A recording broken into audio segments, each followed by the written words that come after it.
23 June আমরা যারা আওয়ামী লীগ করি এটা আমাদের জন্য ঈদের মতো আনন্দের দিন।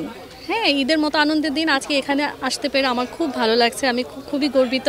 আমি বাংলাদেশ কৃষক লীগে আছি শাহবাগ থানায়।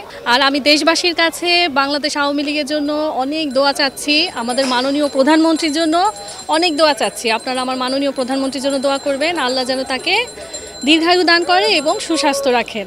আর আপনারা সবাই মনে রাখবেন, যতদিন বাংলাদেশ মাননীয় প্রধানমন্ত্রীর হাতে থাকবে ততদিন বাংলাদেশ থাকবে সুন্দর, সুষ্ঠু, সুশৃঙ্খল এবং দিনের পর দিন উন্নতির অগ্রযাত্রায় ধাবিত হবে।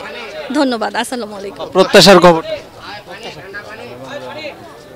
আওয়ামী লীগের কাছ থেকে প্রত্যাশা, আওয়ামী লীগের কাছ থেকে প্রত্যাশা যদি জানতে চান, আমি বলবো আমরা যারা দীর্ঘদিন ধরে রাজনীতিতে নিবেদিত আছি, মাননীয় প্রধানমন্ত্রী যেন নিবেদিত প্রাণ রাজনীতি কর্মীদেরকে মূল্যায়ন করে, এটাই আমার মাননীয় প্রধানমন্ত্রীর কাছে আমার প্রত্যাশা। মাননীয় প্রধানমন্ত্রী গণতন্ত্রকে বিশ্বাস করে, গণতন্ত্রভাবে দেশ এগিয়ে যাচ্ছে।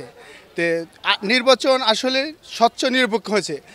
একটা কথা আছে না, যে না পায় নাতি ভাতার, তো মানুষ পারে না, ওদের গ্রহণযোগ্যতা নাই, সেই কারণে ওরা বলে নির্বাচন সঠিক হয় নাই, এলোমেলো কথা বলে। মানুষ যখন জ্বর হয় আবুল তাবুল কথা বলে, ওরা হচ্ছে এরকম দল, আবুল তাবুল কথা বলে।